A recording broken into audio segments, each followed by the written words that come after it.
ॐ अज्ञानतिमिरान्धस्य ज्ञानञ्जनशलाकया चक्षुरुन्मिलितं येन तस्मै श्रीगुरुवे नमः। ॐ नमो भगवते वासुदेवाय।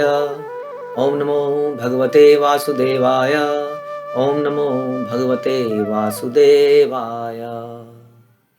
श्रीमद्भागवतम दूसरा कैंटो तीसरा अध्याय 20वां श्लोक।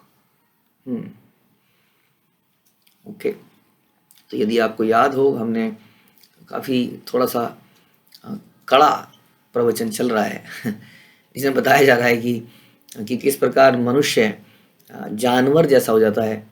हाँ, जानवरों से उसकी आदतें हो जाती हैं। यदि वो भगवान की दिव्य लीलाओं के श्रवण नहीं कर रहा है तो उसका जीना बेकार है। इस प्रकार की चर्चा यहाँ पर चल रही है, जो कि काफ़ी स्ट्रेट फॉरवर्ड है। आज सुनते हैं। बिले बलो तुरुक्रम विक्रमान ये न शृण्वतः कर्ण पुणे पुटे नरस्य जिव्या सती दार्दु रिकैव सूता न चोप गायत्यूर गाय गाथा। जिसने भगवान के शौर्य तथा अद्भुत कार्यों की कथाएं नहीं सुनी है तथा जिसने भगवान के विषय में गीतों को गाया या उच्च स्वर में उच्चारण नहीं किया है, उसके श्रवण रंध्र मानो सांप के बिल हैं और जीभ मानो मेंढक की जीभ है। प्रभु जी, भागवत सप्ताह तो बहुत सुने थे, ऐसा भी भागवत में लिखा है ऐसा तो किसी ने सुना ही नहीं आज तक। भागवत कथा सप्ताह सप्ताह होता रहता है, बहुत कुछ सुनाते हैं, बहुत सारी लीलाएं सुनाते हैं, रास लीला सुनाते हैं, लेकिन ये क्या बोल रहे हैं? यदि हम भगवान का नाम नहीं ले रहे हैं जीभ से तो हमारी जीभ मेंढक की जीभ है। यदि हम सुन नहीं रहे हैं भगवान की कथाओं को तो हमारे कान क्या है? सांप के बिल हैं। कितनी खतरनाक चीज होती है बिल, नहीं? छोटा सा छेद, उसमें अंदर से सांप निकल जाता है। कितनी खतरनाक वस्तु बता रहे हैं इन कानों को, यदि ये श्रवण नहीं कर रहे हैं भगवान का। ऐसा भागवतम बता रही है। यानी कि इट्स अ वेस्ट, एक तरह से ये वेस्ट है। भगवान की भक्तिमय सेवा शरीर के सभी अंगों से की जाती है। यह आत्मा की दिव्य गतिशील कर सकती है। अतः भक्त भगवान की सेवा में 100% लग जाता है। भक्ति कोई तभी कर सकता है जब उसके शरीर की इंद्रियां भगवान के संबंध की दृष्टि से शुद्ध हो और वह अपनी समस्त इंद्रियों से भगवान की सेवा करे तो भक्ति वास्तव में शुद्ध भक्ति ही होती है। उसके पहले तो हम भक्ति की प्रैक्टिस कर रहे होते हैं। अभी हमारे जीवन में बहुत सारी अभिलाषिताएं हैं जिसमें हम अपनी इंद्रियों को अपने सुख के लिए यूज कर ही लेते हैं। कहीं ना कहीं अपना फेवर आ जाता है। ये चीज नहीं करूंगा एज इट इज। हर आदमी इसलिए शरणागति करने से डरता है। गुरु के पास जाने से लोग डरते क्यों हैं? एक तो संसार में चल रहा है घोटाला, उसकी वजह से, वो तो अलग बात हो गई। लेकिन इसलिए भी कई बार आपको पता भी चल जाता है कि जेन्युइन जगह है, ज्यादा पास जाने में डर लगता है। क्यों? क्योंकि फिर अपनी इच्छाओं पे हमारा वो नहीं रहेगा, मतलब हमें वही करना पड़ेगा जो बताएंगे, उससे डर लगता है।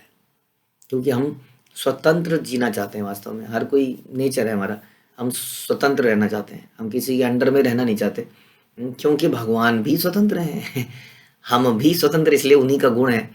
हाँ, लेकिन कई बार बच्चा ऐसा अपने पिताजी से बोलता है, पिताजी कहते हैं मानता है नहीं मानता है, अगर मैं नहीं मानूंगा, तुम्हारा ही तो खून हूं। अब बताइए, अब तुम्हारा खून हो तो पिताजी हैं, तुम जरा से हो, तुम्हें थप्पड़ मार देंगे तो क्या होगा? तुम्हारा खून हो, मान लिया तुम्हारा भी नेचर, लेकिन समझना भी तो पड़ेगा ना हमारी पोजीशन को, कि हमारी पोजीशन क्या है। माना आपका नेचर आपके पिताजी जैसा है, लेकिन पिताजी तो पिताजी है ना, इसलिए समझना पड़ेगा। जीव ये नहीं समझता है, बोलता मैं भी स्वराट हूँ। कृष्णा, आपकी 16,000 थी, मेरी तो एक है। हाँ, एक के अराउंड मैं कोशिश कर रहा हूँ और बनाने की। तो वैसे ही नकल मारने की कोशिश करता है व्यक्ति। तो यहाँ पर यही बताया जा रहा है कि हम ये बता रहे हैं आपको, ये शुद्धता नहीं है, क्योंकि यहाँ पर कुछ अपनी अभिलाषिताएं हैं। शुद्ध भक्ति मतलब शुद्ध भक्ति विच इज अन्य अभिलाषिता शून्यम। ठीक है, ये पहले दिन स्टेज नहीं आएगी हमारी, करते करते करते करते ये अभिलाषिताएं कम हो जाएंगी। इसलिए भक्ति में लगे रहना ही एकमात्र सोल्यूशन है। ये भी नहीं कह सकते कि हम शुद्ध हो जाएंगे तो भक्ति करेंगे। प्रभु जी, जब ये शराब पीना छोड़ देंगे तब आपकी क्लास अटेंड करेंगे। कई लोगों को भगवत गीता देते हैं, ना ना भैया मैं तो शराब पीता हूँ। अरे तभी तो छूटेगी जब इसको पकड़ोगे तो इस चक्कर में कई लोग सोचते हैं नहीं पहले शुद्ध हो जाएंगे। नहीं, शुद्ध भी तभी होंगे जब हम भक्ति में लगेंगे। लेकिन शुद्ध भक्ति उसको कहते हैं जब हमारी सारी इंद्रियां भगवान की सेवा में लग जाती हैं। उसको शुद्ध भक्ति कहते हैं जब इंद्रियां हमारी अपनी सेवा में नहीं लगती। लेकिन जो भी इंद्रिय नहीं लगी, फॉर एग्जाम्पल यहाँ बोला हमारे कान नहीं लगे, तो क्या समझ लीजिए ये कान नहीं है, सांप के बिल है। जीव व्यर्थ की बातों में लग गई, बहुत सारी व्यर्थ की बातें जीव ने बोली पूरे दिन में, क्योंकि अंदर बहुत सारा गार्बेज भर दिया है। Garbage in and garbage out. हाँ, जब अंदर कूड़ा होता है तो बाहर से बदबू निकलेगी मुंह के जरिए। तो कुछ ना कुछ व्यर्थ की बातें हम करते हैं और अपने कानों में पूरे दिन पहले गंदगी डालते हैं। जब कानों से गंदगी डाल लेते हैं तो मुंह से गंदगी निकलने लगती है। इसलिए हमें कोशिश करनी चाहिए न केवल इन अभी सारे अंगों के बारे में यहाँ चर्चा होंगी एक के बाद एक श्लोकों में, यहाँ पर केवल श्रवण, हाँ, और ये हमारी जो जीव है उसके विषय में लिखा गया है। तो कोशिश क्या होनी चाहिए कि ये जो हमें सोफिस्टिकेटेड इंद्रियां मिली हैं भगवान की कृपा से, इसको हम भगवान की सेवा में लगाएं। भारा परम पट्ट किरीट जुष्ट मप्युत्तमांगना नमे मुकुंदम शावो करो न कुरुते सर्पया सपर्याम हरेर्ल सत्कांचन कंकणो वा। शरीर का ऊपरी भाग शरीर का ऊपरी भाग भले ही रेशमी पगड़ी से क्यों ना सज्जित क्यों ना हो, किंतु यदि वह मुक्ति के दाता मुकुंद के समक्ष झुकाया नहीं जाता तो वह केवल एक भारी बोझ के समान है। शरीर के ऊपर के भाग में ही सारा फोकस रहता है आदमी का, है कि नहीं? कैसे उसको सुंदर बनाया जाए, क्योंकि आदमी प्रेजेंटेबल, आदमी की पहचान इसी से बनती है। इसलिए आदमी अपने बालों को बहुत बढ़िया स्टाइल देना चाहता है, बहुत बढ़िया अलग अलग तरह के कलर करना चाहता है। तो अपने शक्ल के ऊपर बहुत कुछ करना चाहता है और कई बार बहुत अच्छी अच्छी टोपियाँ, पगड़ियाँ, हैट्स वगैरह पहनने का प्रयास करता है ताकि वो ज़्यादा इम्प्रेसिव लग पाए। लेकिन बता रहे हैं कि ये सर जो है, ये जो सर है, यदि भगवान के सामने झुकता नहीं है, हाँ, और बहुत ही सुसज्जित रहता है, तो बता रहे हैं कि ये बोझ के समान है। आप जानते हैं कि यदि कई बार पुराने ज़माने में क्या होता था, किसी को मारना होता था तो पानी में डुबो के मारते थे, लेकिन पानी में डुबो के कई बार व्यक्ति बच सकता है किसी कारण से, है ना, निकल आया कहीं और से, निकल गया, तैर के निकल गया, तो उसके गले में एक रस्सी बांध के एक पत्थर बांध देते थे। उस पत्थर के साथ उसको पानी में फेंक देते थे। अब पत्थर नीचे डूब जाता था और पत्थर के साथ वो बंधा हुआ है, तो बचने का कोई चांस नहीं। तो यही बता रहे हैं यहाँ पे प्रभुपाद कि ये पत्थर है हमारी ईगो, हमारा अहंकार, जो हमारे सर पर बंधा हुआ है पगड़ी की तरह, जो कि झुकने नहीं देता। फिर हम गाते हैं कि सर कटा सकते हैं लेकिन सर झुका सकते नहीं। हम कहते हैं झुका नहीं सकते हैं, कटा सकते हैं।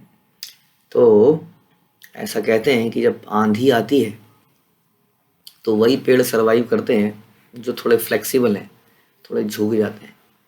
जो जड़ एकदम ठूंठ की तरह अकड़े हुए पेड़ हैं, वो आंधी में उखड़ के दूर चले जाते हैं। इसलिए झुकना कायरता नहीं है। हाँ, जितना जो वीर व्यक्ति होता है, कहते हैं, उतना ही वो उसके अंदर विनम्रता आनी चाहिए कायदे से, अगर सच्चा वीर है तो। और जो थोतला वीर है वो कभी नहीं झुकता है। इसलिए ये समझना चाहिए। हमें बता रहे हैं कि रेशमी पगड़ी, ऐसा क्या फ़ायदा कि हम भगवान के सामने प्रणाम न कर पा रहे हो। इसका मौका मिलता है हमें भगवान के विग्रहों के माध्यम से। हमारे घर में मंदिर होते हैं या मंदिरों में मंदिर, जगह जगह पर मंदिर बनाए जाते हैं। वहाँ पर पहले तो ये पहचाने कि हर मंदिर क्या भगवान का मंदिर है, समझना चाहिए। हालांकि देवताओं के सामने भी सर तो झुकना ही चाहिए, लेकिन परम पिता के सामने तो, है ना, हम क्या करते हैं, हम दंडवत प्रणाम करते हैं। हम सर को नहीं झुकाते हैं, हम तो पूरी बॉडी को झुका देते हैं, पूरी बॉडी को लिटा देते हैं। इस प्रकार अपने अहंकार को भगवान के सामने नहीं, कितने सारे लोग देख रहे होते हैं, इसलिए कई बार शर्म आती है। कभी लेट के प्रणाम किया आप लोगों ने? लेट के जमीन पे आप देखेंगे भक्त लोग तो लेट के प्रणाम कर लेते हैं। तो इस तरह से उसने अपनी वो जो अहंकार का जो रस्सी थी ना, उसको काट दिया। अब वो जब जाएगा पानी में तो तैर पाएगा, वरना तैर नहीं पाएगा। तो इसलिए बता रहे हैं कि ऐसा व्यक्ति जिसने इतना शरीर को सजा दिया लेकिन भगवान के सामने झुक ही नहीं पा रहा है, हाँ, तो वो व्यर्थ है, बता रहे हैं। इसी प्रकार चाहे हाथ चमचमाते कंकड़ों से अलंकृत हों, यदि भगवान हरि की सेवा में नहीं लगते तो वह मृत पुरुष के हाथों के जैसे हैं। बहुत ही सुंदर उसमें टैटू बना दिए हैं हाथों के अंदर, बहुत ही सारी वैक्सिंग करा दिए, बहुत ही अच्छा ज्वेलरी पहन ली है, कड़े पहन लिए हैं, कड़ा पहन लिया है, टक टक टक जहाँ हाथ रखे।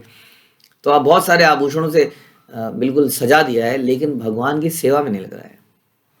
उसको सेवा करने को बोल भी रहे हैं तो भाग जा रहा है। हाँ एक बहुत बड़ा एग्जाम्पल मिलता है महाराज प्रताप रुद्र का।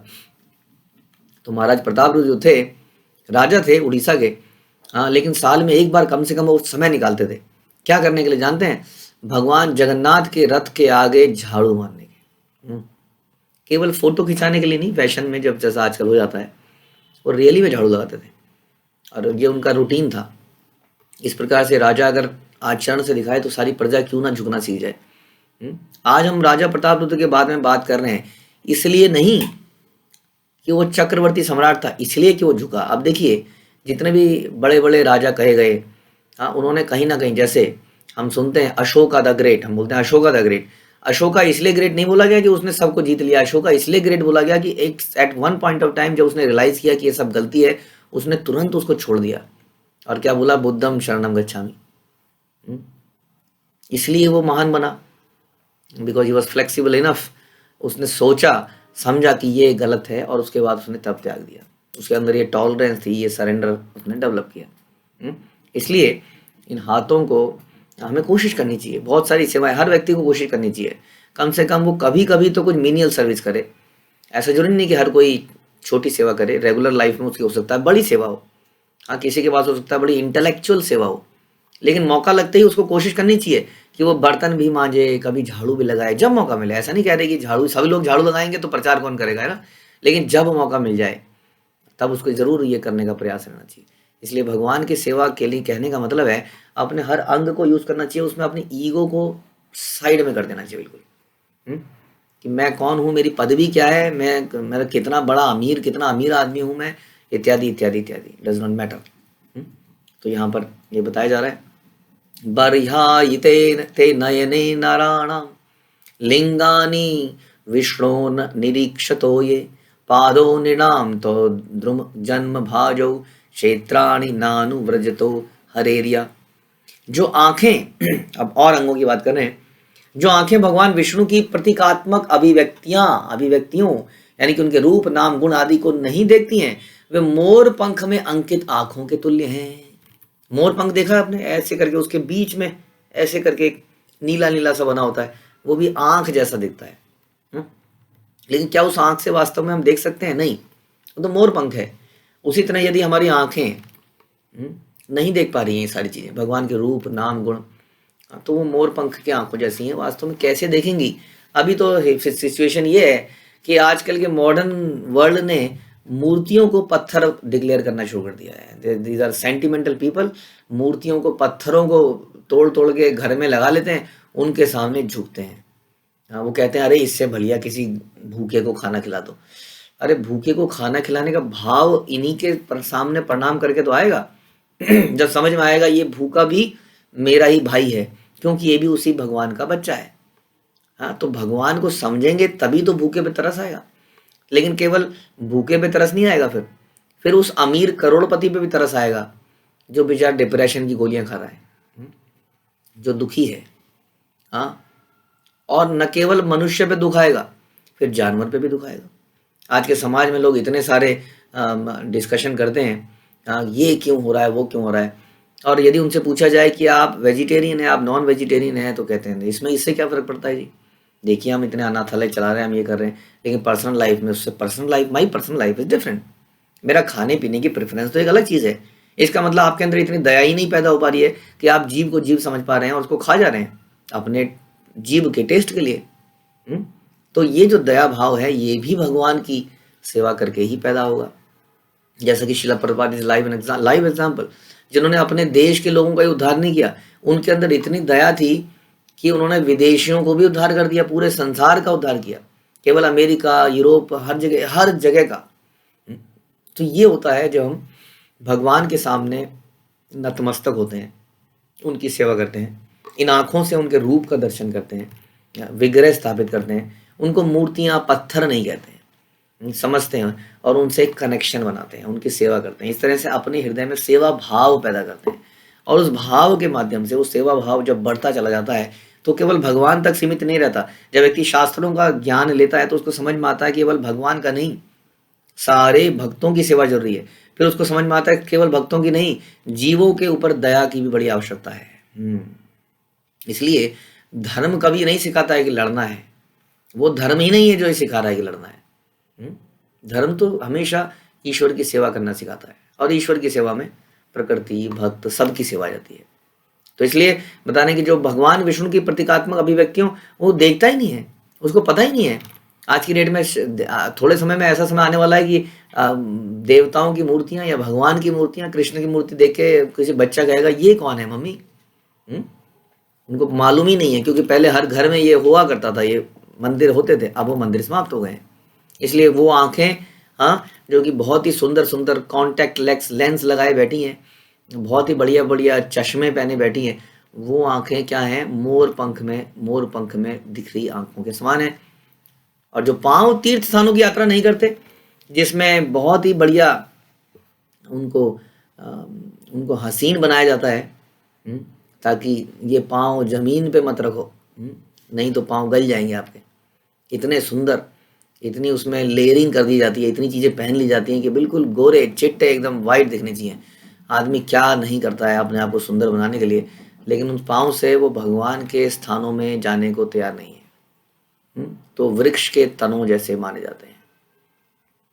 तो इसलिए कहने का मतलब है, एक एक इंद्रिय हमें भगवान की सेवा के लिए दी है, क्योंकि उन्होंने तो दी है चीज, नहीं और किसने दी है। जरा इस पर तो विचार कर ही सकता है व्यक्ति। नहीं, सड़क में कोई चीज पड़ी है, आपने चुपके से गए, आपने उठा के जेब में डाल ली, तो क्या आप ईमानदार व्यक्ति कहे जाएंगे? ईमानदार व्यक्ति कोशिश करेगा कि ये किसको बिलोंग करती है जी, कोई है जी इसका मालिक है, सड़क में 10,000 रुपये मिले हैं, हाँ, जो जेब में डाल के चुपके से निकलेगा वो चोर कहलाता है, क्योंकि वो उसकी कमाई नहीं है। क्या ये उसी तरह से नहीं है? हमारे शरीर में इतने सारे अंग हैं, बुद्धि हमें मिली है, क्या हमने कभी सोचा कि ये कहाँ से मिली है, किसने दी है? क्या हमारे मम्मी पापा ने इसको बनाया है? ऐसे करके बनाया है? किसी ने बनाया है? नोबडी नोज एग्जैक्टली कि बन कैसे गया, किसी को नहीं पता है।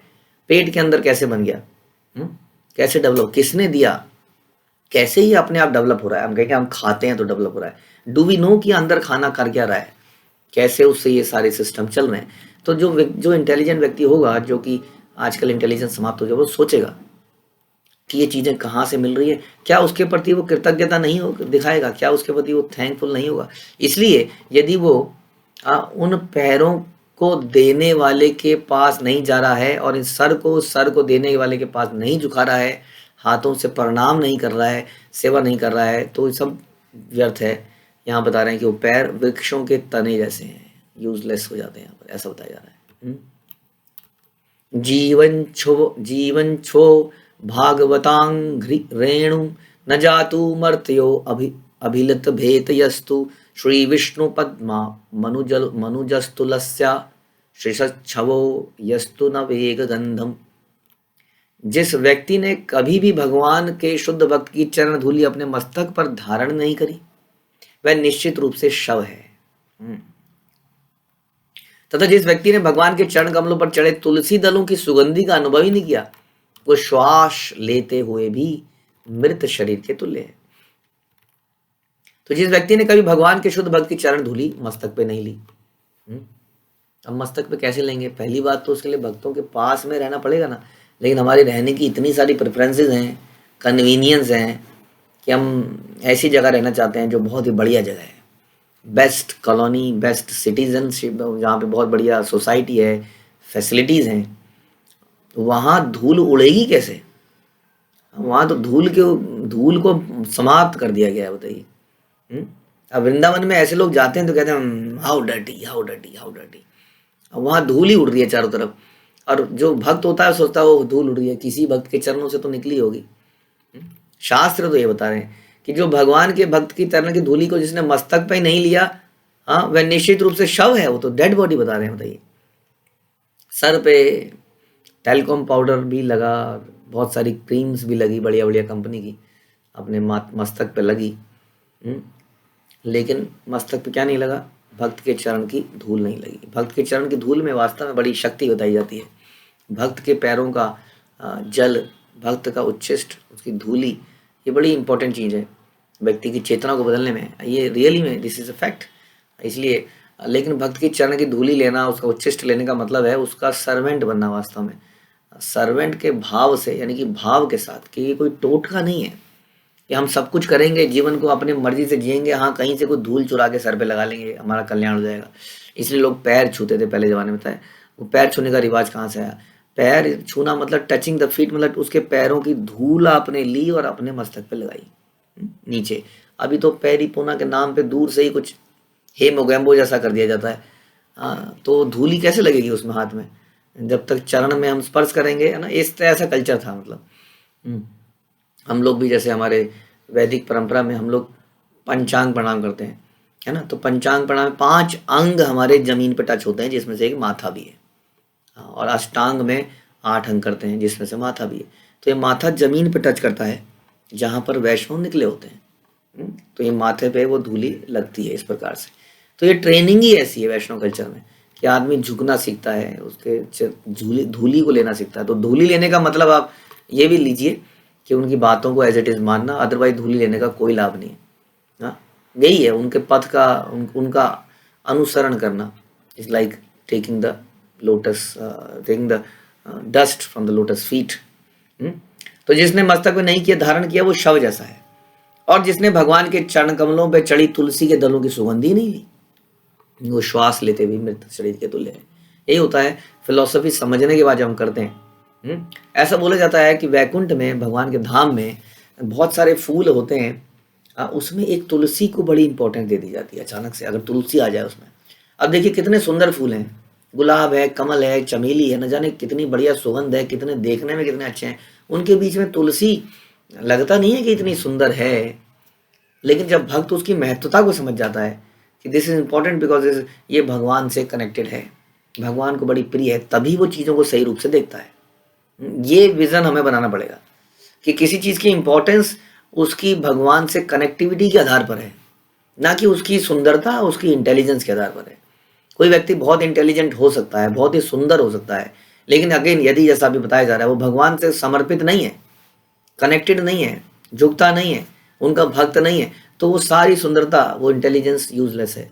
और कोई थोड़ी सी भी सुंदरता वाला व्यक्ति है, थोड़ी सी भी बुद्धि रखता है, यदि वो भगवान को सरेंडर्ड है, उनका भक्त है, तो विशेष व्यक्ति माना जाना चाहिए, शास्त्र ऐसा बताते हैं। इसलिए तुलसी क्योंकि भगवान को बड़ी प्रिय है, इसलिए वो बाकी फूलों जैसी ना भी लगती हो, लेकिन भक्त जानता है कि उसकी वैल्यू क्या है। इसका मतलब वैल्यू आती है किसी व्यक्ति की भक्ति से, और वही उसकी असली वैल्यू है। तो ये इसीलिए अपने सारे अंग प्रत्यंग जो भी हमारे शरीर में है, दिया हुआ है भगवान ने, किसी ना किसी तरह से उसको भगवान की सेवा में लगाइए। नहीं तो बताया जा रहा है कि इट्स ऑल वेस्ट, जो भी हमने शरीर धारण किया है। हम कृतज्ञ हैं, हम इतने थैंकलेस व्यक्ति हैं, इतने अनग्रेटफुल पर्सन हैं कि जिसने हमें ये सब कुछ दिया उसके प्रति ग्रेटफुल नहीं हो रहे हैं। संसार में न जाने किस किस के प्रति ग्रेटफुल हो गए हैं, समाज के प्रति हो गया है, कोई अपने पति, कोई पत्नी के प्रति, कोई बॉयफ्रेंड के प्रति, कोई किसी के प्रति, लेकिन भगवान के प्रति नहीं हो रहा है। तो यही श्लोकों में इसका उजागर किया जा रहा है। हरे कृष्णा। श्रील प्रभुपाद की जय। ग्रंथराज श्रीमद् भागवतम की जय।